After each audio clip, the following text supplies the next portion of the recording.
انداز بیاں اور مذہبی اور ادبی فن پاروں کو صوتی پیکر دینے کی ادنا کوشش۔ آپ بے وجہ پریشان سے کیوں ہو شاداب، لوگ کہتے ہیں تو پھر ٹھیک ہی کہتے ہوں گے، رنگ احمر پہ وہ انگلی کو دبا ہی دیتے، تم نے کنٹینٹ تو اچھے سے بنائے ہوتے۔ ساحر لدھیانوی کی نظم مادام کی پیروی۔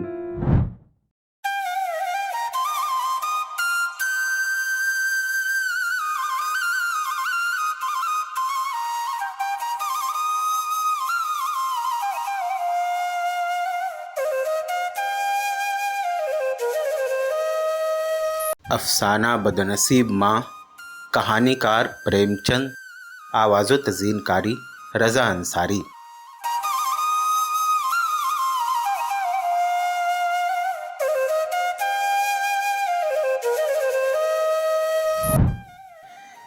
اس افسانے میں کل 7 کردار ہیں۔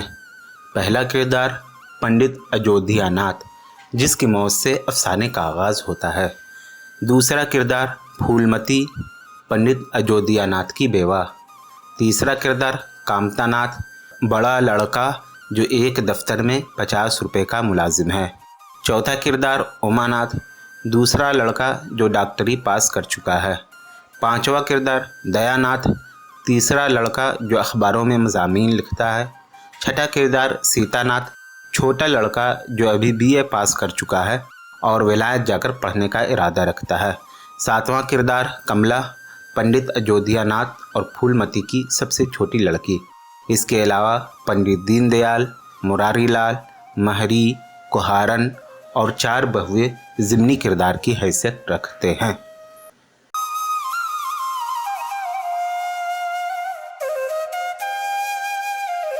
پنڈت اجودھیا ناتھ کا انتقال ہوا تو سب نے کہا ایشور آدمی کو ایسی ہی موت دے۔ 4 جوان لڑکے یادگار چھوڑے اور 1 لڑکی، اثاثہ بھی کافی، پختہ مکان، 2 باغ، کئی ہزار کے زیور اور 20,000 نقد۔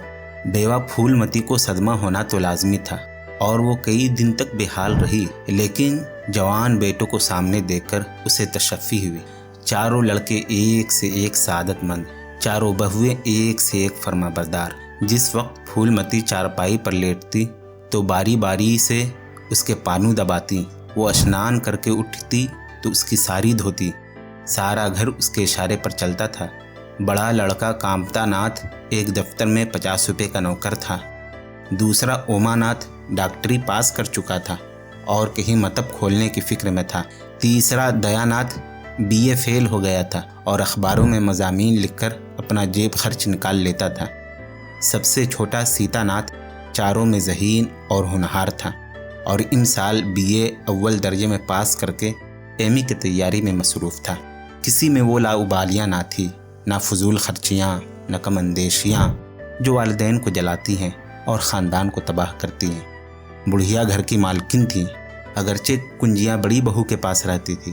پھولمتی میں وہ حکومت پسندی نہ تھی جو بڑھاپے کو سخت گیر بنا دیا کرتی ہے، مگر اس کی مرضی کے بغیر کوئی لڑکا ناشتہ نہیں منگا سکتا تھا۔ شام کا وقت تھا، پنڈت جی کو میرے آج 12واں دن تھا، کل 13ویں ہے، برہم بھوج ہوگا، برادری کی دعوت ہوگی، اسی کی تیاریاں ہو رہی تھی۔ پھولمتی حجرے میں بیٹھی دیکھ رہی تھی کہ پلے دار بوروں میں آٹا لا کر رکھ رہے ہیں، گھی کے ٹین آ رہے ہیں، سبزی کے ٹوکرے، شکر کی بوریاں، دہی کی مٹکیاں سب چلی آ رہی ہیں۔ مہا برہمن کے لیے دان کی چیزیں لائی گئیں، برتن، پلنگ، بستر، کپڑے وغیرہ، مگر پھولمتی کو کوئی چیز نہیں دکھائی گئی۔ حسب ضابطہ سب چیزیں اس کے پاس آنی چاہیے تھی، وہ ہر ایک چیز کو دیکھتی، انہیں پسند کرتی، ان کی مقدار میں کمی بیشی کرتی، تب ان چیزوں کو بھنڈارے میں رکھا جاتا، مگر اسے دکھانے کی کسی نے ضرورت نہیں سمجھی۔ اچھا، اور آٹا 3 ہی بوری کیوں آیا؟ اس نے تو 5 بوریوں کے لیے کہا تھا۔ گھی کے بھی 5 کنستر آئے، اس نے 10 کنستر منگوائے تھے۔ شاید سبزی، دہی، شکر وغیرہ میں بھی کمی کی گئی ہوگی۔ کس نے اس کے حکم میں مداخلت کی؟ جب اس نے بات طے کر دی تو کسی کو کیا حق ہے کہ اس میں کمی بیشی کرے؟ آج 40 سال سے گھر کے ہر ایک معاملے میں پھولمتی کا فیصلہ ناطق تھا۔ اس نے 100 کہا تو 100 خرچ کیے گئے، 1 کہا تو 1، کسی نے مین میخ نہ کی۔ यहाँ तक कि पंडित अयोध्या नाथ सब कुछ उसकी मर्जी पर छोड़ देते थे, पर आज उसकी आंखों के सामने उसकी खिलाफ वर्जी की जा रही है। वो उसे क्यों कर बर्दाश्त कर सकती थी? वो कुछ देर तो जब्त किए बैठी रही, पर आखिर उससे रहा ना गया। खुद परवरी उसकी फितरत सानी बन गई थी। गुस्से में भरी हुई आई और कामता नाथ से बोली, क्या आटा 3 बोरी लाए? मैंने 5 बोरों के लिए कहा था, और घी भी 5 कनस्तर। तुम्हें याद है मैंने 10 कनस्तर कहे थे।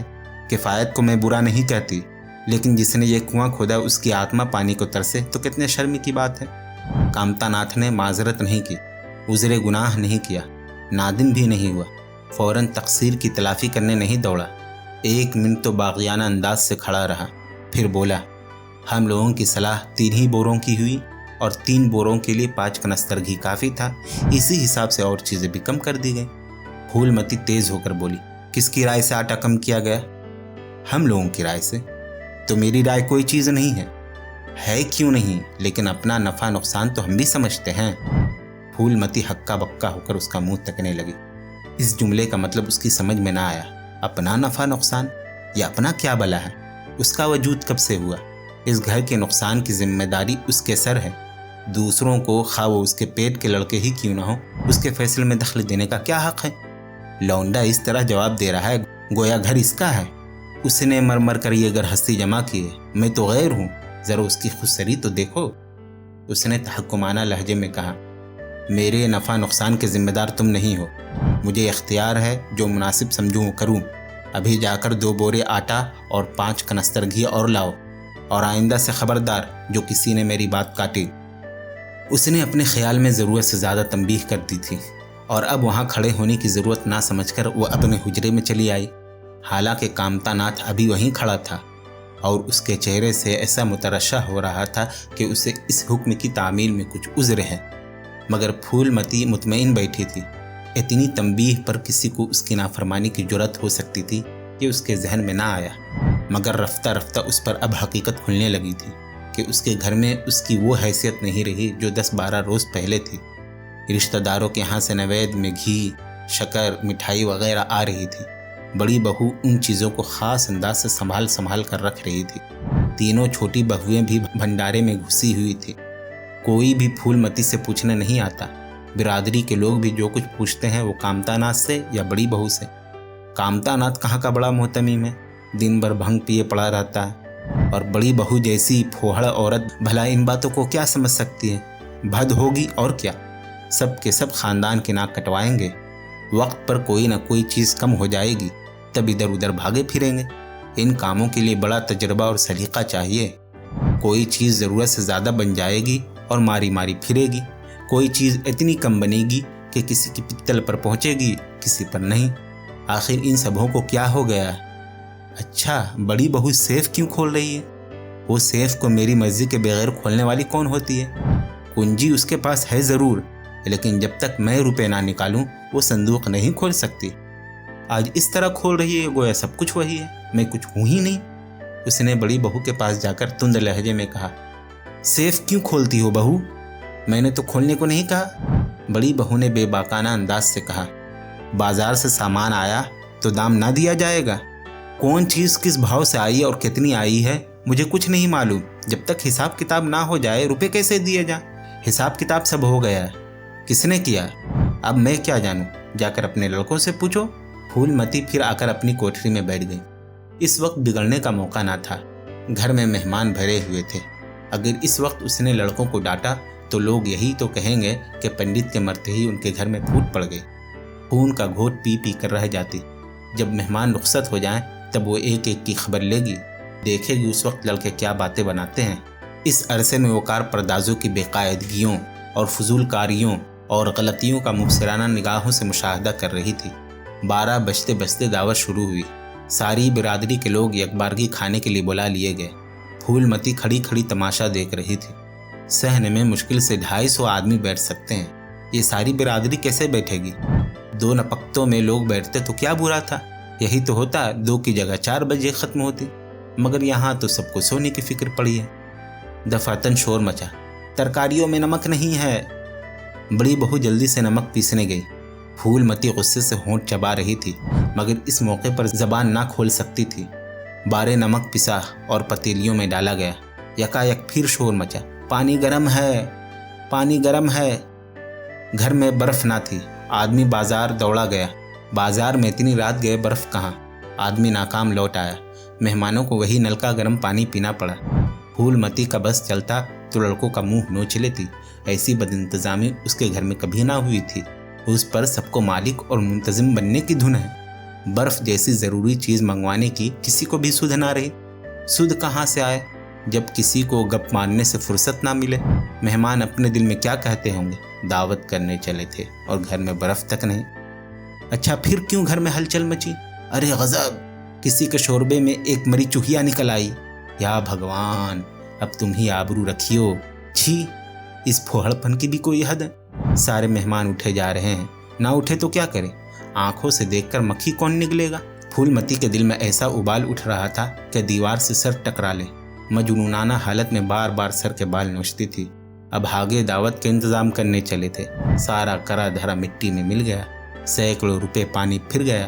बदनामी हुई वो अलग, अब उससे जब्त ना हो सका। मेहमान उठ चुके थे। पित्तलों में खाना जूं का तू पड़ा था।